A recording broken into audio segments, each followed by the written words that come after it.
So my people, please let us listen to this thing I'm going to say, and videos I'm going to be posting. It will be very, very interesting about Nnamdi Kanu. You get?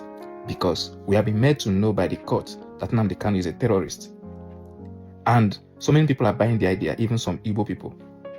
But if you pay attention and share this video, I'm going to be unveiling some certain things that have happened in the past.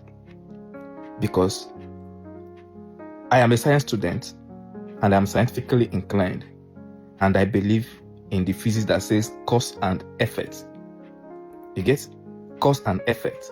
Before I judge somebody's reaction to something, I first of all ask myself, what is the action that prompted this reaction? Because physics say that action and reaction equal and opposite. You get? Now, is Nnamdi Kanu a terrorist? We are going to find out. And like I beg you, please pay attention to this video and share this video. I'll be sharing some videos that might even traumatize you, but I'll be sharing it and we'll be going ahead. So, the question is Nnamdi Kanu a terrorist? I have the answer, and I'll be proving the answers. Nnamdi Kanu is not a terrorist. How did all this thing started? Our people say that, naturally, when you want to kill a little dog, the first thing to do is to give the little dog a bad name. Once you've given this dog a bad name, you have every justification to kill that dog. That is just what happened between Nigeria government and Nnamdi Kanu. Some of you are familiar with the word Operation Python dance. So many of you are familiar with it.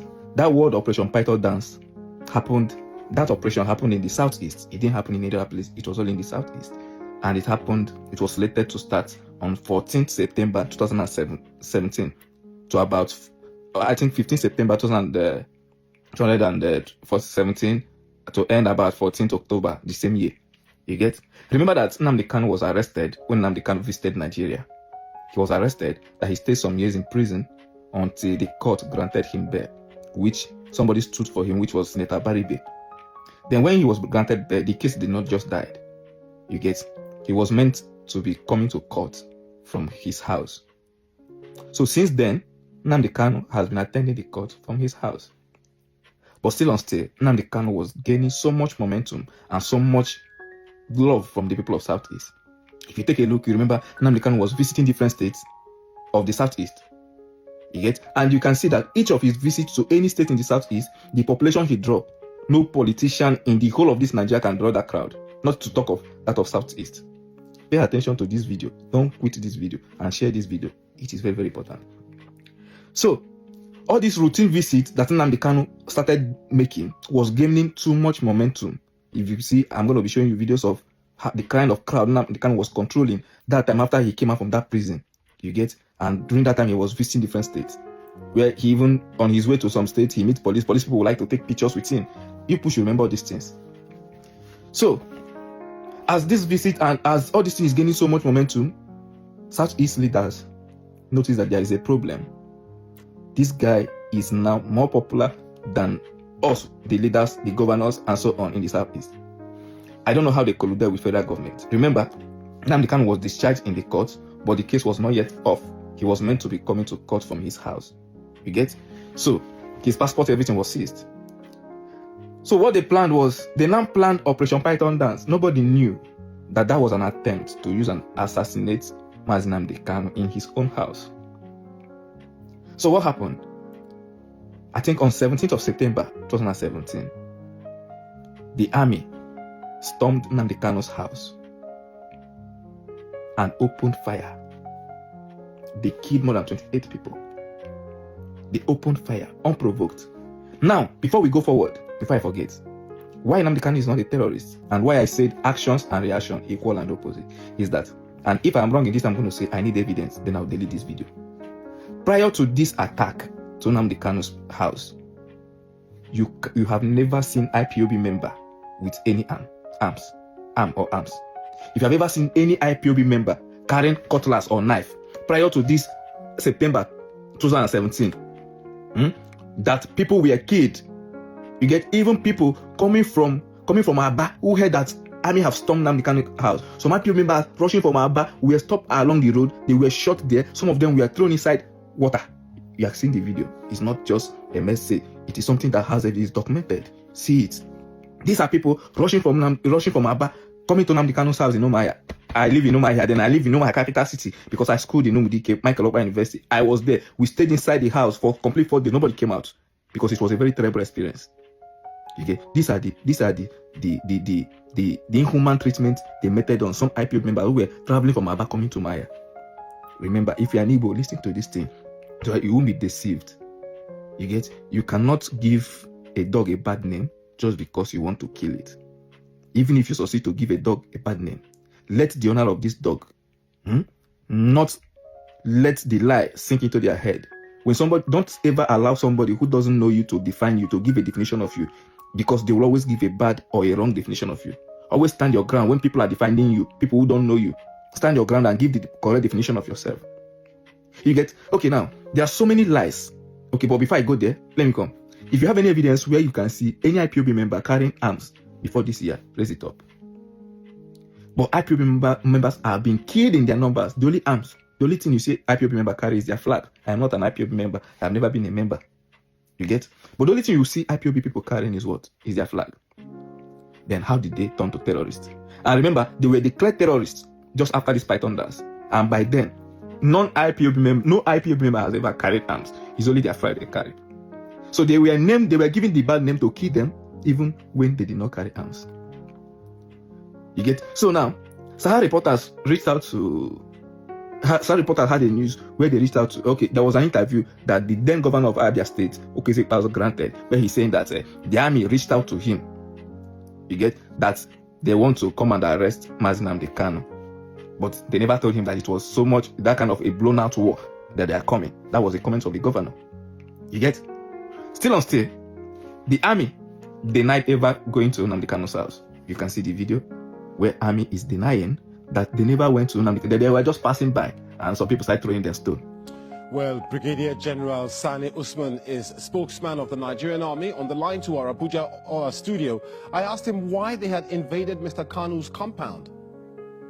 It's that assertion is not correct. Nobody invade anybody's compound. Possibly you are referring to the misunderstanding when our troops were passing by. Some group of miscreants pelted them with stones and sticks to the point that a female passerby was wounded, and one of our soldiers, Corporal Kolawole Machu, was also wounded. But beyond that, there was no such thing like invading anybody's private property, let alone Nnamdi Kanu's personal residence or his family. So, General, what was the military doing around his house? It is not around his house. You have to be familiar with Umuahia town to know where the military was. And the truth is that there are a lot of misinformation and propaganda ongoing. But what happened that day, it was just a misunderstanding between some group of miscreants and the soldiers that were passing by. And it was solved immediately. There was no such thing at all. Well, they're saying that some of the IPOB supporters were killed. But even if you say this did not happen around Mr. Kanu's house, surely the military should recognize how sensitive things in the area are now and shouldn't be carrying out a show of force around there. What I want you to understand is that the exercise we are about embarking on Friday has been slated since last year, and we have carried similar exercise last year.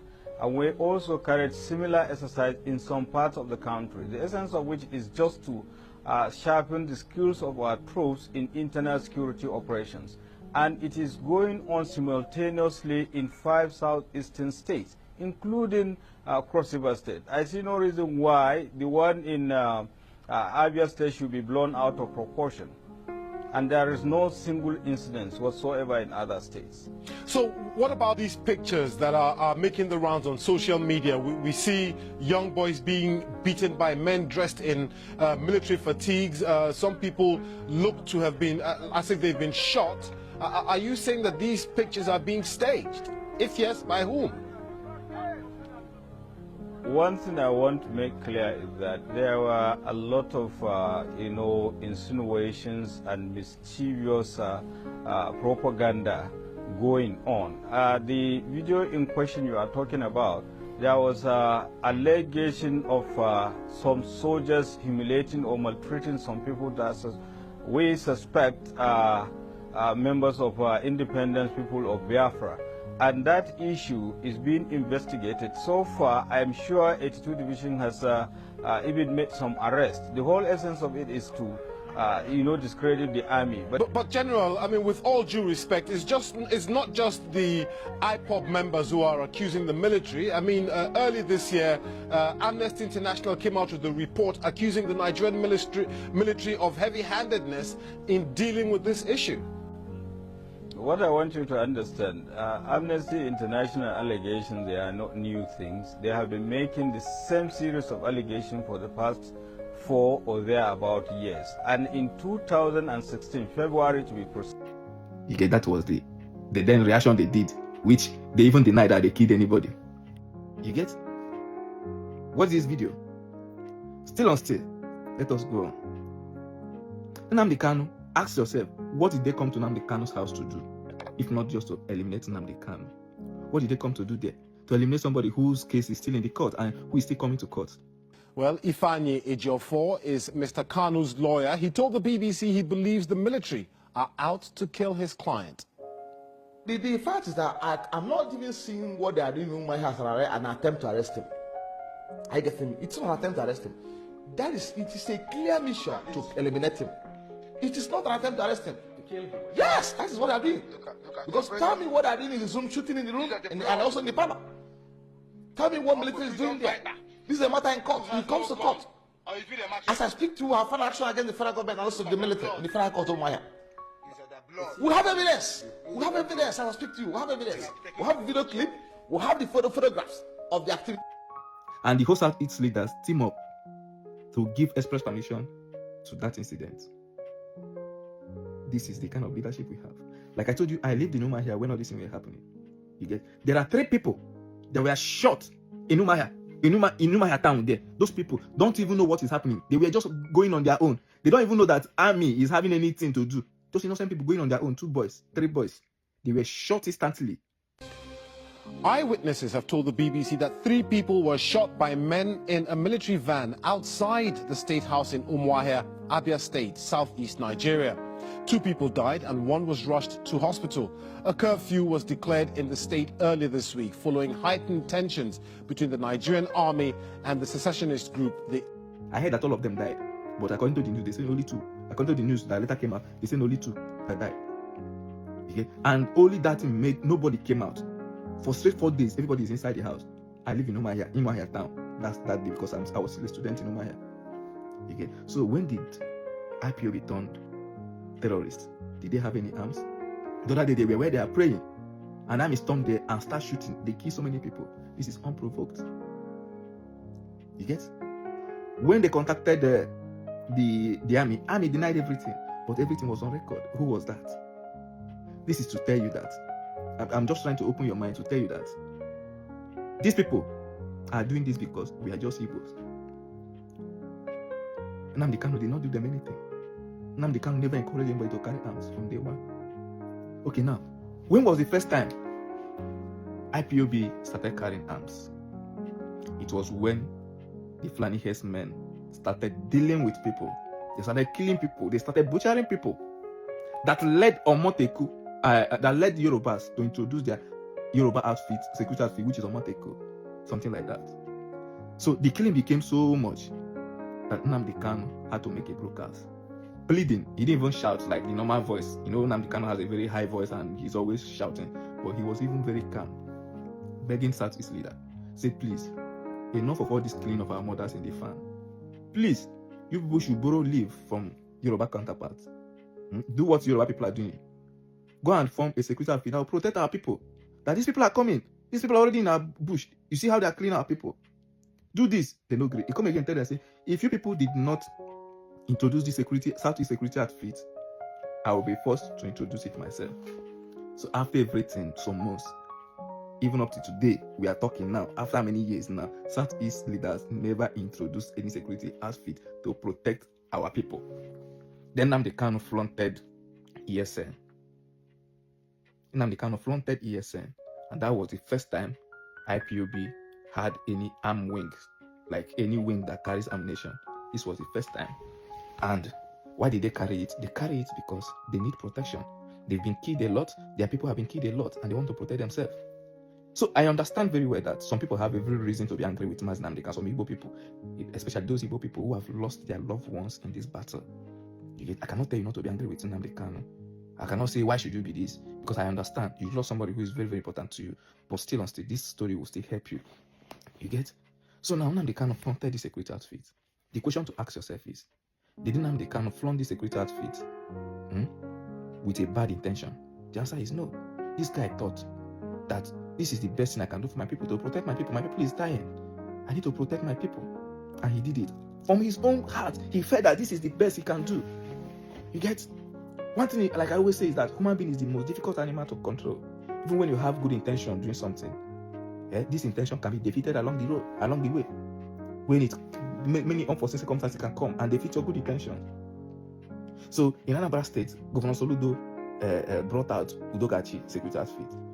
There have been a lot of reports that Udogachi outfit is molesting, like is terrorizing people. There's a lot of reports out there. You get? Now the question is, should Soludo be declared terrorist because of the activities of Udogachi? What Udogachi people are doing, is that the intention of Soludo to bring out those outfits or to combat kidnapping? I'm using Soludo here for you to know that you can have a good intention, but people who are executing it or other forces beyond your control can come and spoil things. Then that your good intention will be defeated. So, have you seen why Nnamdi Kanu had to introduce ESN? Even though that after Nnamdi Kanu was arrested, some other infiltration came into the security outfit, and some of them started causing mayhem. Some of them deviated from the main aim of being created and causing problem. But what we need to ask, because now we are focusing on Nnamdi Kanu, was that the intention of Nnamdi Kanu to form those outfits? The answer is no. Nnamdi Kanu has a good intention. Just name one demand of Nnamdi Kanu that is not a demand of all Igbos. Mention one thing that Nnamdi Kanu is demanding that is not Igbo demand. That is not a demand that all Igbos are demanding. Just mention one. There is none. So whatever Nnamdi Kanu is facing today is just because he is Igbo. The sit at home that started spoiling things in Southeast, was it Nnamdi Kanu that declared it? No. Nnamdi Kanu, the sit at home came up because Nnamdi Kanu was arrested the second time. And it was something they felt that they would use and pressure government to release Nnamdi Kanu. The only sit at home Nnamdi Kanu has been declaring was most of the times when they are doing Igbo Heroes Day, remembering people who fought for Biafra War, all those kinds of things. That is the only sit at home Nnamdi Kanu was declaring. So this one that started, they would declare for 1 week, they would declare for 3 days, they would declare for all the Mondays. It's not Nnamdi Kanu that declared them. Nnamdi Kanu was already arrested, and it was aimed at pressuring the government to release Nnamdi Kanu. You get? So even in the detention, Nnamdi Kanu has been speaking that whoever that is responsible for this sit at home should stop subjecting our people to hardship. That this is not the main motive of this agitation. Even when people started dying, Nnamdi Kanu was in the prison, releasing statement that please, nobody should kill our people. If truly that you are fighting for Biafra, you know that we are fighting for the freedom and protection of our people and not to kill them. The videos are out there showing that this man has sympathy. Yeah, you will show me some videos where he's calling